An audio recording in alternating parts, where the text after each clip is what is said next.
Namo tassa bhagavato arahato samma sambuddhassa. Namo tassa bhagavato arahato samma sambuddhassa. Namo tassa bhagavato arahato samma sambuddhassa. Tonight we read, even though we read it before, but we are talking about it tonight. The page 32 to 30, the top part of 35. That means finishing anxiety due to change. So we read two subchapters, the vicissitudes of life. We need to be constantly reminded about the vicissitudes of life. So we read it again. So page 32. The vicissitudes of life, and then the anxiety due to change. Okay, we end on the top of page 35. The vicissitudes of life. These 8 worldly conditions. Monks keep the world turning around, and the world turns around these 8 worldly conditions. What 8? Gain and... Okay? Good. Vicissitudes of life. There are how many? 8. Good. So, 8 vicissitudes of life. Actually, there are more than 8. But the Buddha just pointed out these 8 worldly conditions keep the world turning. And the first paragraph on this subchapter, the vicissitudes of life, he said these 8 worldly conditions, monks keep the world turning around, and the world turns around these 8 worldly conditions. Why? Why would like, it's sort of like a mutual thing, like the world turns around it and it turns around the world. It turns around in the world too.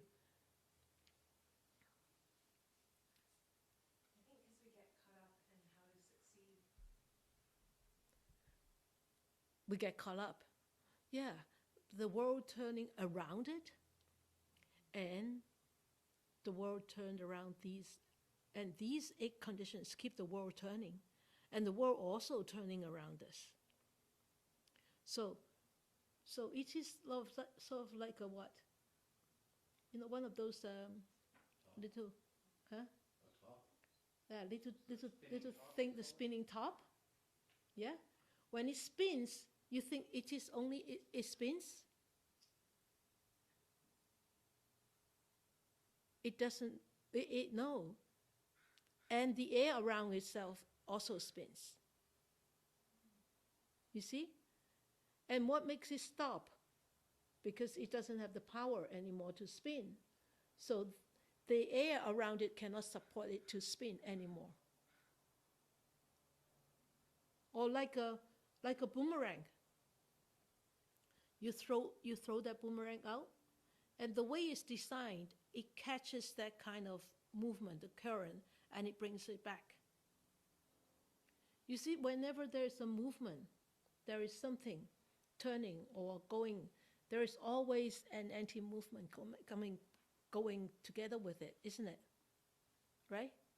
So that's why when you are making cookies, when you are stirring up the flour, do you go clockwise and then anti-clockwise? You do? So that you don't? I remember when we were little, I can't remember what my mom taught us. You never do it 2 directions. You only do it in 1 direction. You never do it 2 directions. She said then, egg yolk, beating the egg to steam, huh? Yeah. So Mom always say you just go like this. We use the chopsticks, right? We don't use one of those whatever you call them. What do you call? A whisker. No, we don't have whisker. Our chopsticks is the best whisker. So we go like this, and she said you don't go like this, and then you go. Oh, I remember. I think it's making gravy, the cornstarch thing. So you go like this. You always go like this. If you go like that, you're actually making more clumps in the walk. Then you stir it up like this, just like this. Then you go like this. It's sort of like you're turning around, so things got clustered again. So yeah, so you see, there is always like energy with anything. So, and these 8 worldly conditions are a really strong energy that goes around in the world that traps us, and we are being trapped by these, and they are there to trap us, but we trap ourselves too in there. So which are the 8? Gain and loss, the first one. So this gain and loss, do you think is always talking about material stuff? No. Yeah. Of course, it's not just material. It could be, huh? Relationship. Yep.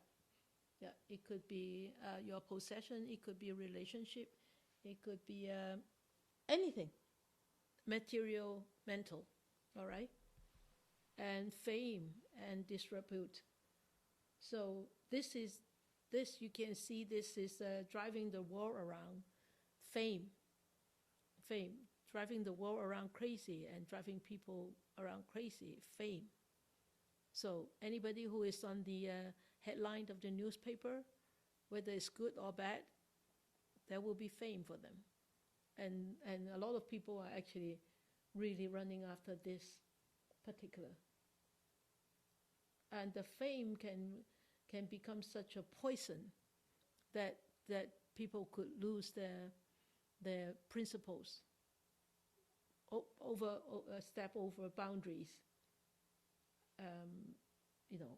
and just do anything. Fame. And this is so invisible, isn't it? Fame is invisible. The fame itself is invisible. But the people around you trying to push you up and praise you when you're there, that is very visible. You can see that. All right? And that is actually a very detrimental vicissitude. Praise and blame.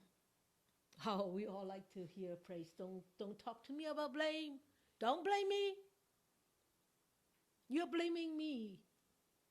And I don't like that. Right? So praise, yeah, lovely. I want more. Please say more, lovely. Yeah, praise. But, blame.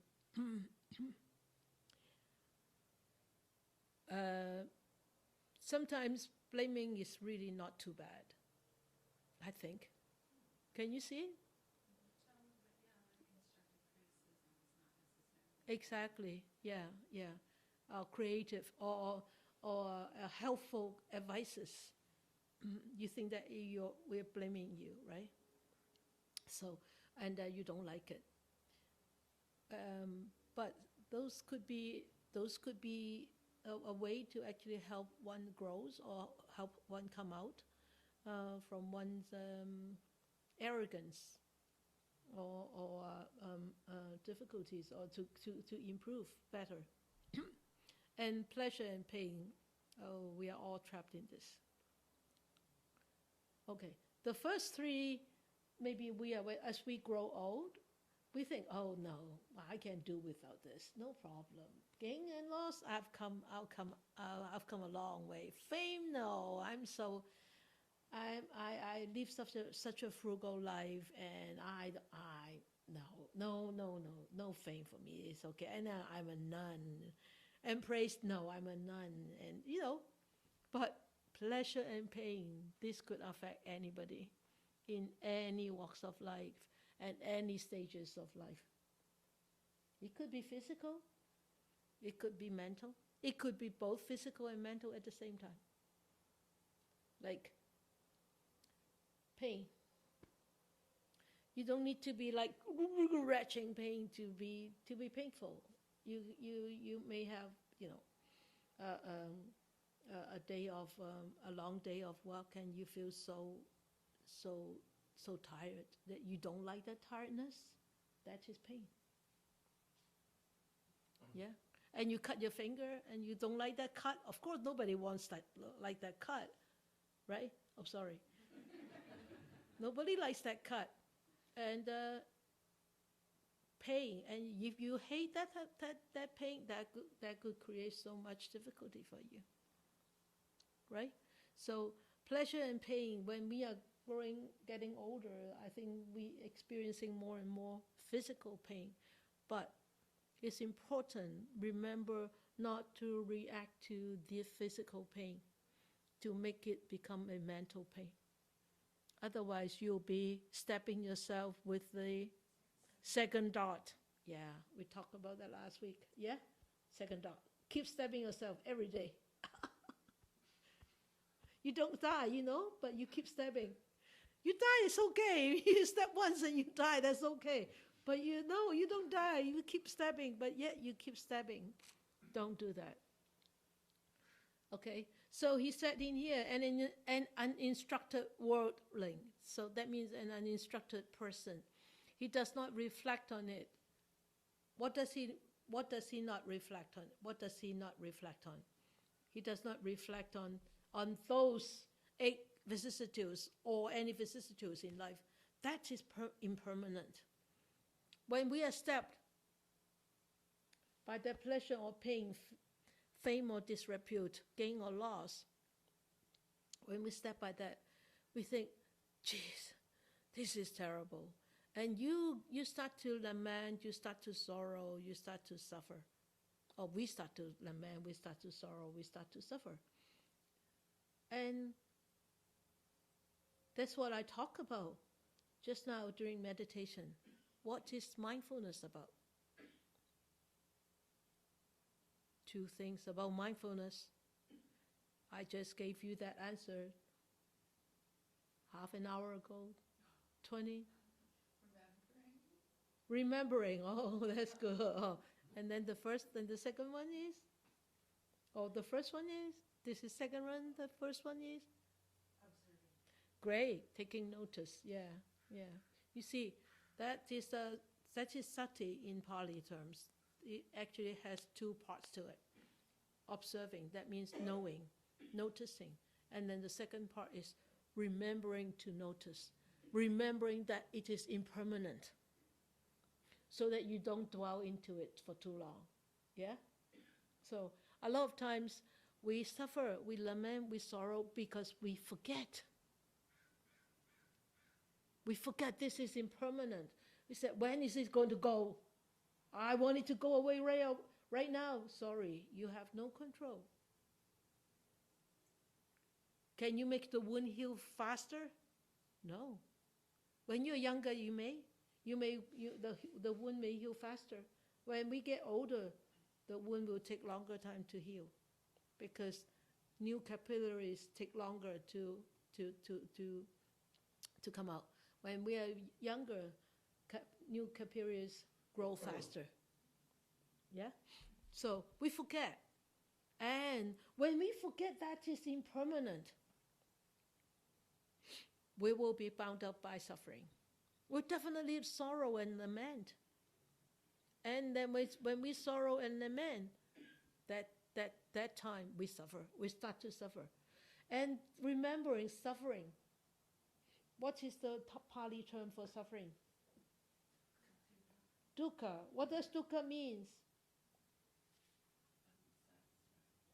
Unsatisfactory. And? Huh? Suffering is just one part, eh? Pain, yeah. Discontent. Dukkha. Unhappy. Unhappy, right?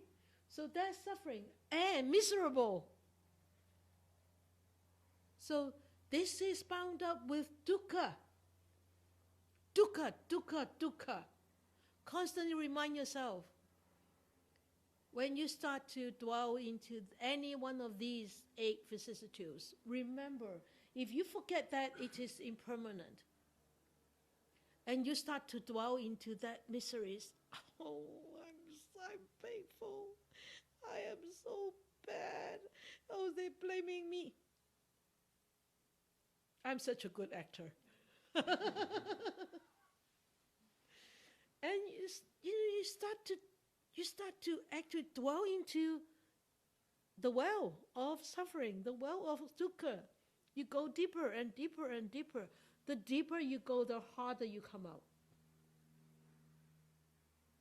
Because, I mean, look, if the well is only 5 feet high, that's easy. You just push and then you come up. Maybe break a tooth or two, but banging yourself on the side of the well. But if the well is 10 feet high, how are you going to come out? But our wells of suffering are much deeper than 10 feet. How are you going to come out? How are we going to come out? Without mindfulness, there's no way that we're going to come out. Okay? So remember, and this is subject to change. This is almost the same as this is impermanent. But do you see the difference between it? What? Well, impermanence implies that it will disappear, go away. Yes. And subject to change means that it Changes, different facets. Yeah, different phases of changes. So it's not necessarily completely gone, but it may be turned into other things, right? For example, like if we do not deal with these vicissitudes correctly, in a mindful way, for example, why don't we take gain and loss, and it doesn't completely, I mean, our wealth doesn't completely disappear, but it may turn into becoming other things, or or whatever, or talking about, for example, emotion. Yes, we know it will disappear, but will it completely disappear? It might not. It may become a different kind of emotion, right? So if it's not being dealt with in the proper way and in a very determined way, then that thing completely take another turn and become other things. And if you don't realize it, if you're not mindful of it, then you're being trapped in another aspect of that particular vicissitude. All right? Good. Very good. So, and because of this, we don't understand the way these things are. But does it mean that we just being so dumb and numb and just accept everything the way they are? We talked about that last week. You just accept it the way they are? People push you to the corner, you just accept it the way they are? No. What do? React and make it worse. I like that. Yeah. Yeah, react and make it worse. Yeah. If you're not mindful, you generally do. Yeah. Yeah, when one is not mindful, that's what Paul said. When one is not mindful, we generally do is react and make it worse. But when we are mindful, we can act and make it better. Right? Act with mindfulness and we make it better. So there are two ways. So if people push you to go to the corner, you can just stick to the corner and make a big man right there. Stick onto there and never come out. I don't want you to stick here. There are just 4 corners and too many people sticking here. It's not going to look very nice. So, but the way, some people do. Some people do. Some people allow themselves to stick to their emotions, to stick to their vicissitudes, and do not try to actually detach from it. If you remember, I don't know whether you remember me saying this actually a few years ago. In some situations, I was really pushed to the corner. And I stick to the corner for a little while. And I thought to myself, no, No way. I'm not going to stick to there. Because if I stick to there, I'm going to waste my life away. No, I pull myself out from, it's like a rubber, pulling yourself from there. The glue, you glue to the corner. We are so glued to our vicissitudes, so glued to it. And it's so difficult for you to realize and really pull it out. And it's difficult to pull out too, right? There's a lot of resistance because your mind don't like it. The old mind don't like it. So I pull myself out, and it was difficult, very difficult. But I see if I don't pull myself out, I'm going to glue over there for the rest of my life. It's going to cause more vicissitudes. Okay, so, and I remember, this is the way it is, and I remember, and this is the law of causation taking place, and I know this is conditioned, and I constantly remind myself, every time I try to pull myself out, I remind myself, this is causation, this is the law of causation, this is the law of dependent origination. Without a past cause, I won't be glued like this. So I constantly remind myself, I planted those causes. Nobody planted them for me, even though I was in that kind of situation. And we can easily put the blame on others. So we have a strong reason to be glued. If the whole cause is on others, we have all the good reasons to be glued. But I said, no. My life is in my own hand. I need to actually unglue myself. So I removed myself. And after that removing, that ungluing, and I grow. I grow from it. And I see this works. So mindfulness really works. But you have to constantly remind yourself. I tell you, it's a very tedious and very difficult path. And not easy. You go 4 steps forward and 5 steps backward. And you're sub-zero.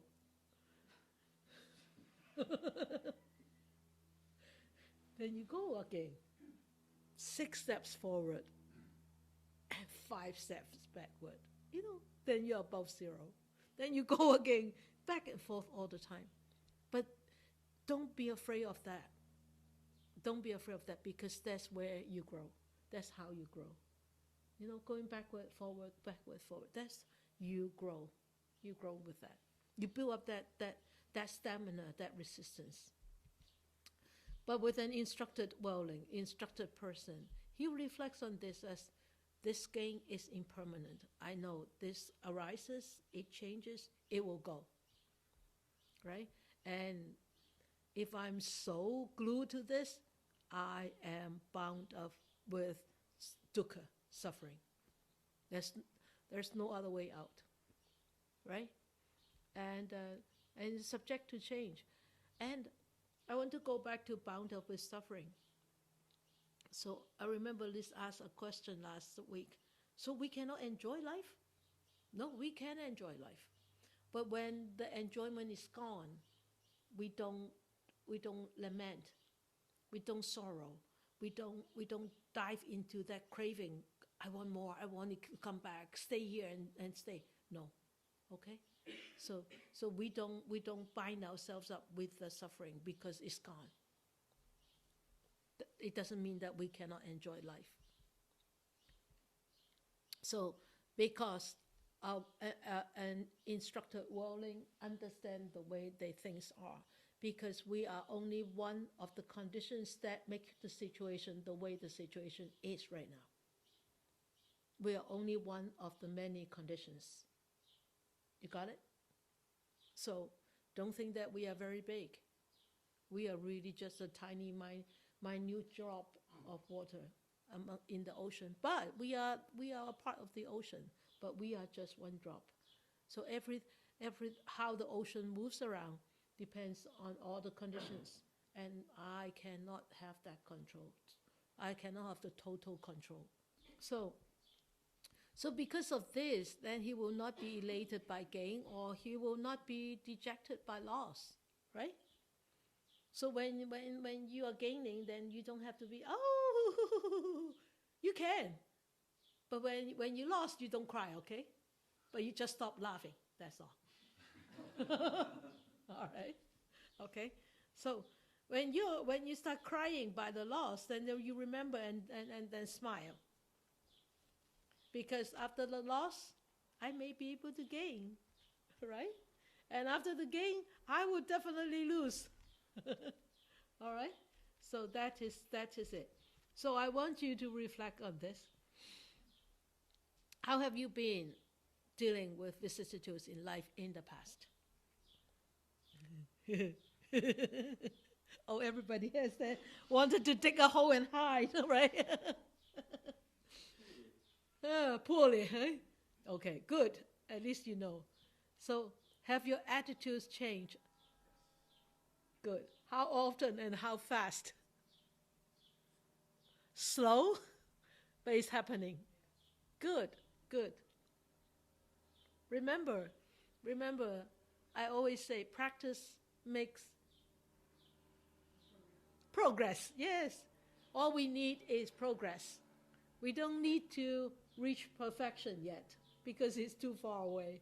But we need progress in order to progress on the path, in order to progress on this path of happiness and brightness, right? We need to start progressing. So, with the changes, do you notice any difference with the quality of your mind? How? What? More peaceful. Less reaction. More positive? Oh, life is easier, right? Makes life easier, yeah. Greater concentration. Greater concentration, good. More aware of your reaction, yeah. Woohoo, yeah. Ooh, yes, yes. Hush, hush. Yeah, good. Are you happy with those changes? Yeah, yeah. You going to continue with progressing to have more changes? Good. Thumbs up. Great. So understanding impermanence, will it make you becoming more pessimistic or optimistic? Optimistic. But even after the gain, it will definitely come loss. And also loss and also gain, right? So and then you will start to see that you are really rolling in the game, right? You're rolling in a game, and you do still want to play that game. And that's the time you start to reflect. Do I really want to keep rolling in that game? Do I want to come out of it? That's start the renunciation. Just personally, it takes many situations of the same reaction. Yeah. Mind is, Of course. it takes so many, and it's changing the same things in so many different ways for you to learn. Yeah. But I have noticed very small things I can't even mention are Yeah. just not good. Yeah. Good. So remember, just keep doing it, and just finding yourself rolling into it, and rolling into a game. You remind yourself, this is the game, and this is actually a play. This is all a play on the stage. This life is a play on the stage. Do we really want to keep rolling in this kind of fake game? It's fake. But we are so attached to it. We're so attached to it that we think it is so real. And so then you keep reminding, this is the game. Don't roll yourself into the game anymore. Okay? So I was talking to the site manager today. I said, you lost some weight. He said, yeah, 30 pounds. I said, wow, good for you. What did you do? Cut down all the sugar. I said, well, I don't think you have cut down all the sugar yet. He said, no. I said, yeah. What about chocolate? He said, no, no, you can't cut down chocolate. I said, yeah, that's where that weight come from, that chocolate weight. He said, no, I can't. I said, no, you have to. 1 tablespoon of sugar takes 3 hours to metabolize. Don't tell me. He said, don't tell me. I said, okay, you have to cut that down. No, sister, please don't, no. I said, okay, today, 2 pieces. Okay, today, 2 pieces. Only today, okay? I promise you, only today, 2 pieces of chocolate. It was so funny. He was bargaining with me up there because they were placing bricks today on Building D. So we were up there. We were talking. We had a little bit of this chocolate talk. So it was so funny. You know how we roll into this kind of things. We think that we cannot live without it, but we can easily live without it once we realize that we are rolling into a game, and we're rolling into a big snowball, okay, of craving. Okay, ice cream, hey. Okay, so the instructed worldling would, giving up likes and dislikes, will be free from birth, aging, and death. Why would you think that he will be free from birth, aging, and death? This is samsara.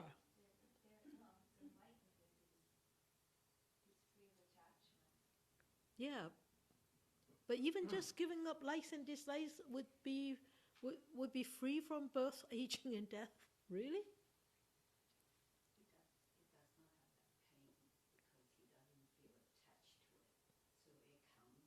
Yeah. And you just observe as it comes, rather than I don't want it.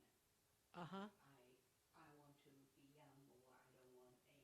Yeah. It just comes and accepting it as it is. So so if we die, we know that we definitely die, right? That's guaranteed. Then you think that we can be free from birth, aging, and death? If we just accept it the way it is? That means no more samsara. Because the mind is still. The mind is still good.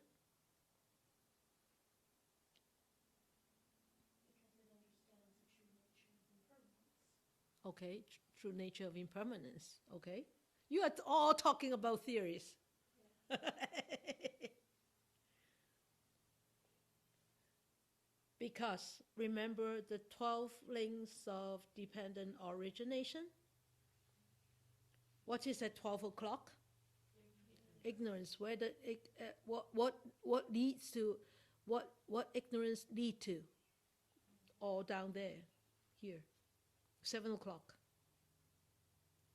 6 o'clock is what? Not tanha. Tanha is 7 o'clock.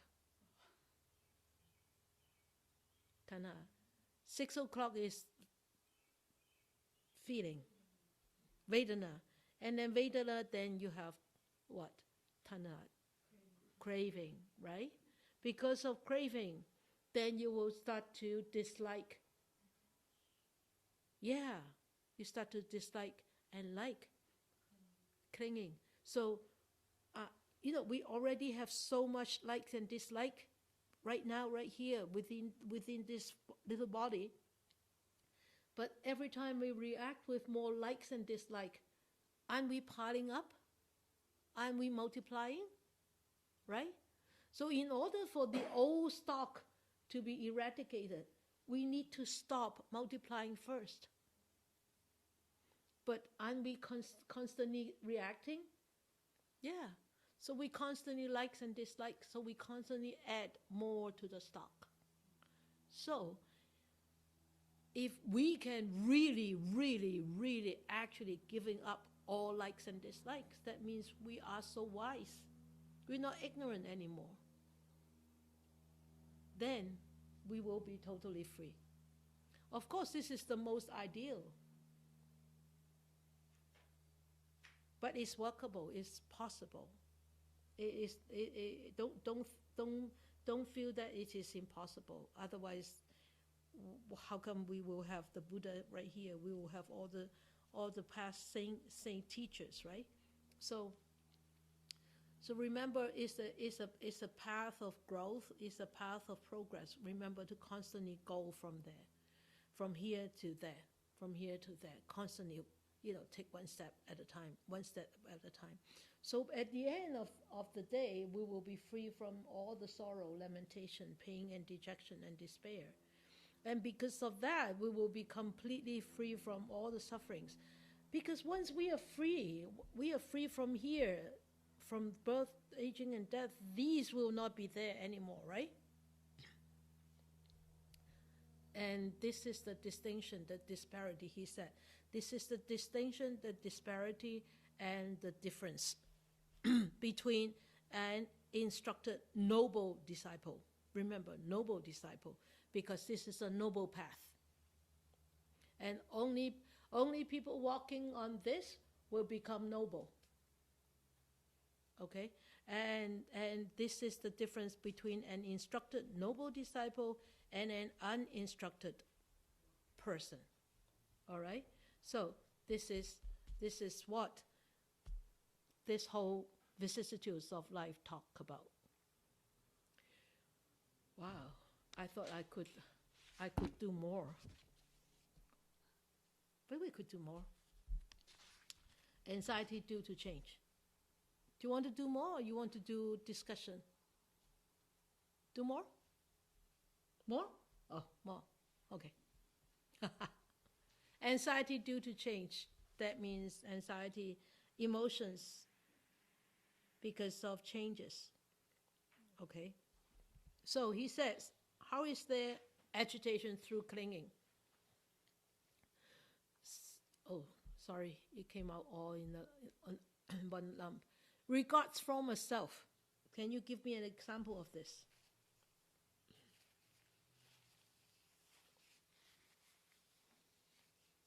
You think of the body as permanent? As permanent, yeah. This form is permanent. Yeah, and this belongs to you. And you are all this, right? The form regards form as self. Okay, what about self as possessing form?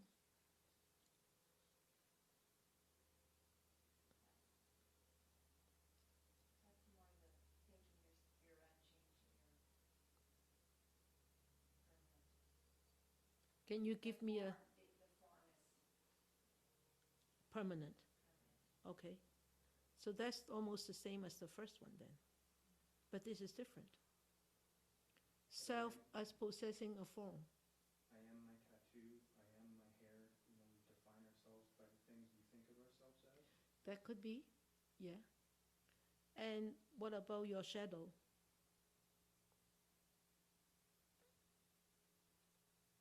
Your shadow is also a form. But is it you? No. So the shadow of a flower, is the shadow the flower?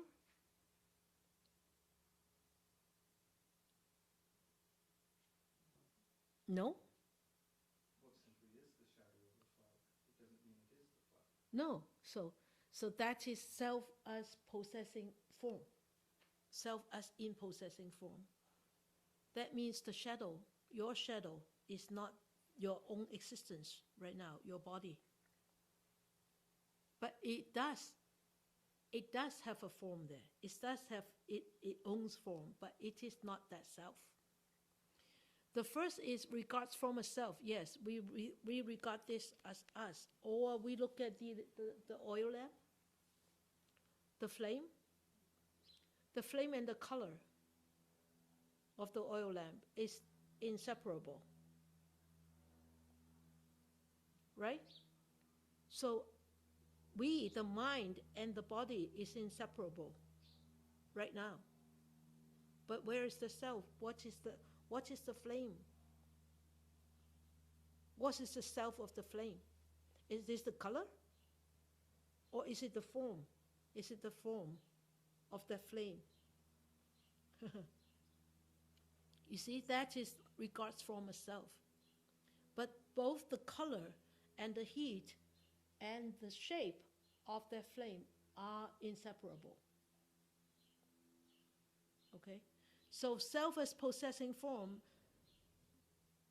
a tree or a flower or me standing in the sun casting a shadow on the ground, that shadow is not me. But yet there is a shadow of me in there. There is a shadow of this form in there. Yeah? And form as in self. What is a form as in self?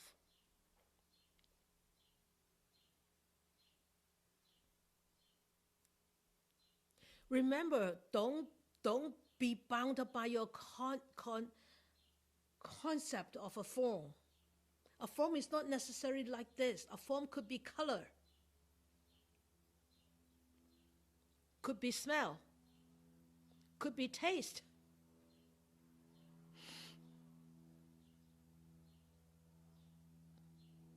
Form as in self. Feelings.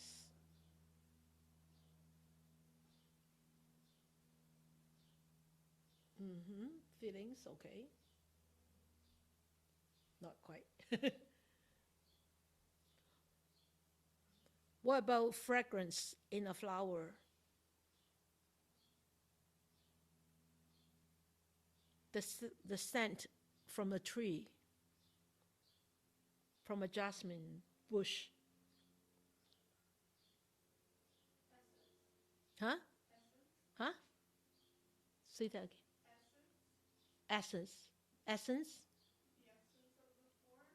The essence of the form. That is the essence of the form. But, you see, form as in self, like this self within the form, it is that self is situated inside that form, right? The flower, the scent is in the flower, isn't it?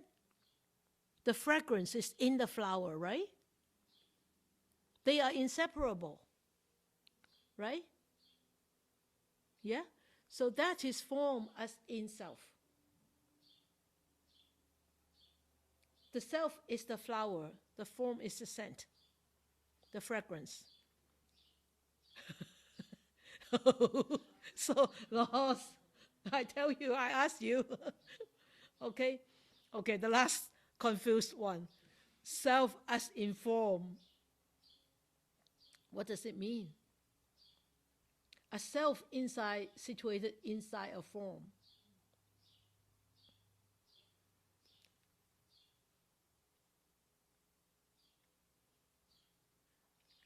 Like what he said, the hair in your body, the eyes in your body, the diamond on your diamond ring.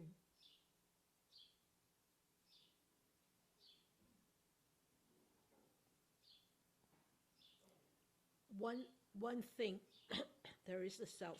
One thing, there is something situated inside a form. So what is situated inside you?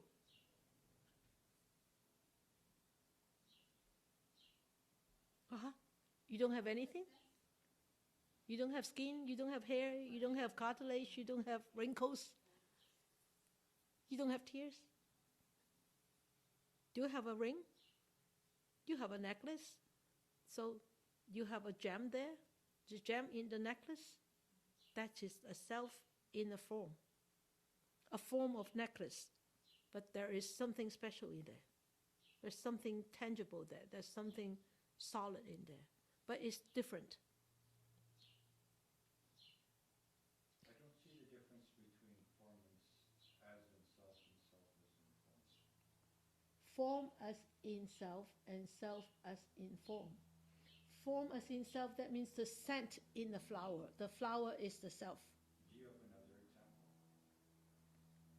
Form as in self.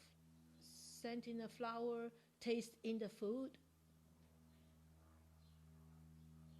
taste in oranges, taste in apple.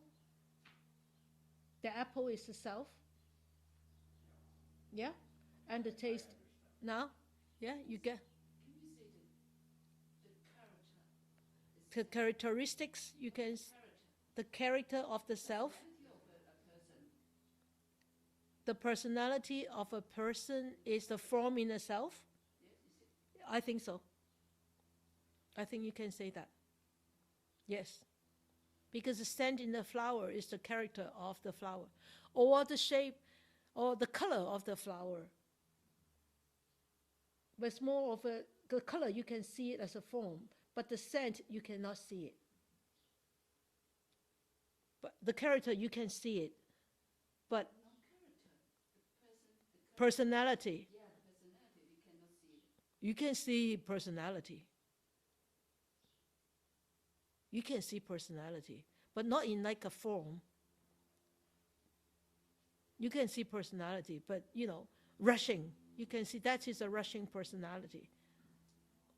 But you cannot feel a rushing personality. You can feel it, but with closed eyes, he's, bumping here and then, walking very fast. You can feel that this is a rushing personality. Yeah, this is actually very difficult to comprehend. I spent a long time to comprehend this. I'm still in the midst too, as much as you are. So don't worry, we are on the same boat. All right. So we can start looking at this more, more and more. See if we can find out more explanation for this. But yes, sorry. So I think I'm not even close to beginning to understand this. I'm still at this place where I'm trying to understand whether all of this is something that we mistakenly see as true. Yes. Okay. Yes. Because otherwise I'm now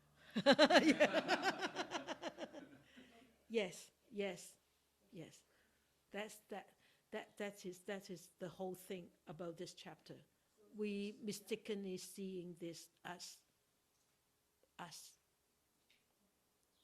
our true existence, the nature of our true existence, but it is not. Okay? Good. All right. So his consciousness preoccupied with the change of the form. If the form does change, then he become preoccupied. Like we start to grow old, I become preoccupied with this hunching back, and I start to become worried. And when that worry or when that dislike comes around, you see, these chapters are connected together. They are very much connected together, even though Bhikkhu Bodhi actually divided into little subchapters, but I can see the connection, the continuity of the teachings here. So agitation, that means it arises, the mental state arises because of likes and dislikes, the resulting from likes and dislikes. Then your mind becomes agitated, irritated, unsettled, unbalanced, right? And the constellation of mental states born of preoccupation. Because of this preoccupation with this change of form, that we have a trains of emotions, trains of reactions, trains of new consciousness arising, constantly going and arising, going and arising. So we have these trains of new constellation. That means trains of new mental states arising, constantly arising because of this agitation. All right? Okay? I think that is too much to go on, really.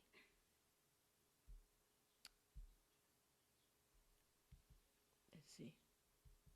So he regards feelings as self, the same as you know this, right?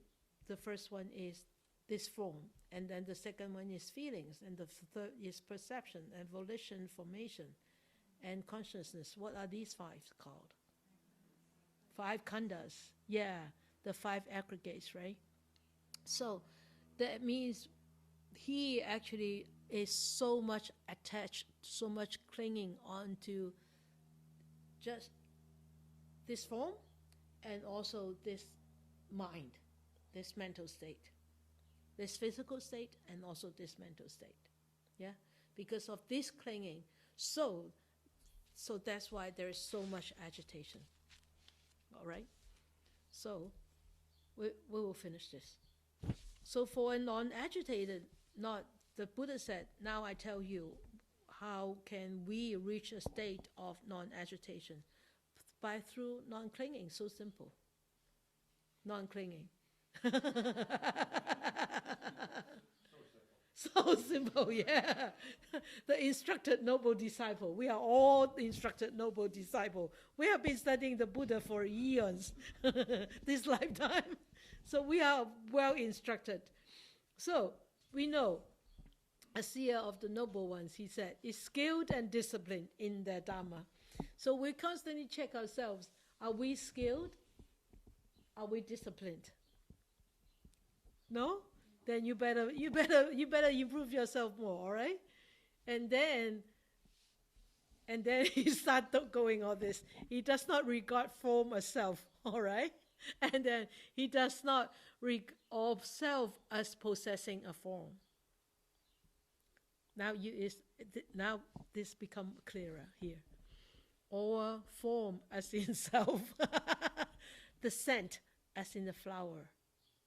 The scent is not the flower. The flower is not just the scent. Yeah? Or self as in the form. The shadow is not you, and you are not the shadow. Right? Yeah, yeah. All right, or because of a flower, there's a shadow. And because of the sun, there's a shadow. If you're standing in the rain, there will be no shadow because of the sun. So you start to see, these are actually all conditioned. All conditioned. So because we start to see these conditioned, these are all conditioned, and the mind is not obsessed. So are we not obsessed? Are we still obsessed? Sometimes, good, at least you're aware, and a lot of times, good. Not as often. Not as often, that's good. That's good, that's great improvement, not as often. So, when we don't get obsessed, he is not frightened, and he's not distressed, and neither will he become anxious, because he's not clinging. That's the whole thing, non-clinging. Free of tanha, right? Non-clinging. So when you don't cling, you won't be agitated. It's difficult, I tell you, it's very difficult. So forth with the other 5 aggregates. All right? Great. Reflections. Have you ever experienced this agitation through the attachment to this self? Is it physical or mental? Both. And are you afraid or reject of changes happened in the past?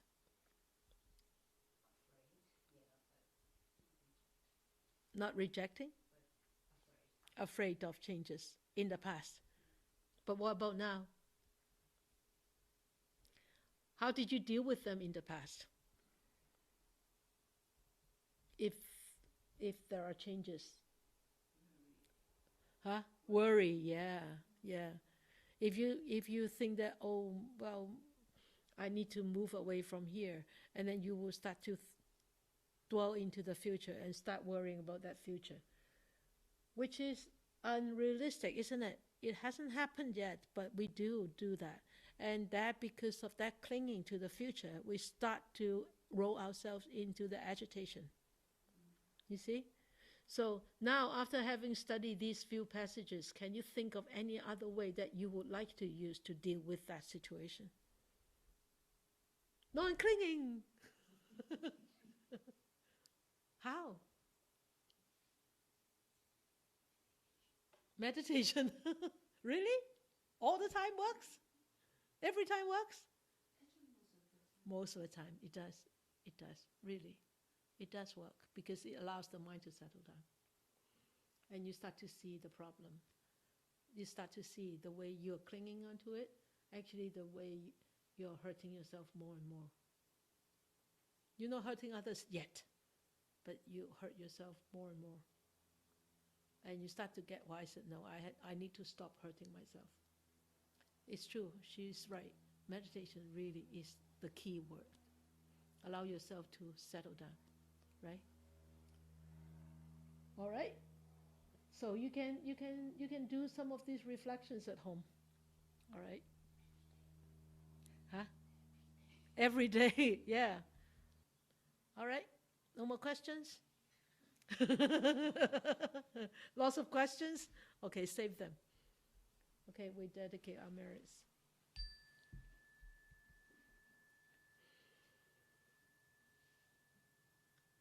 May these blessings extend to all, that we with all the other living beings together will attain the Buddha way.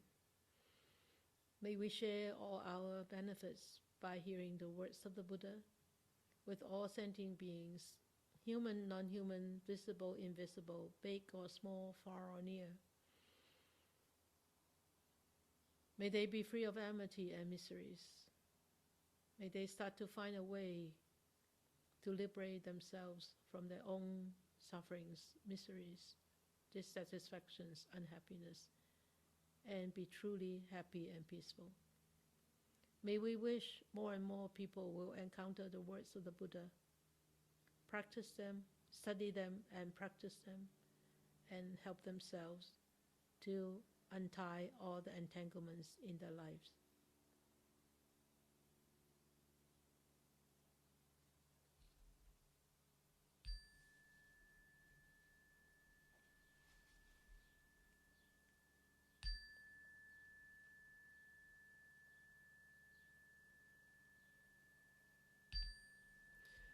Okay.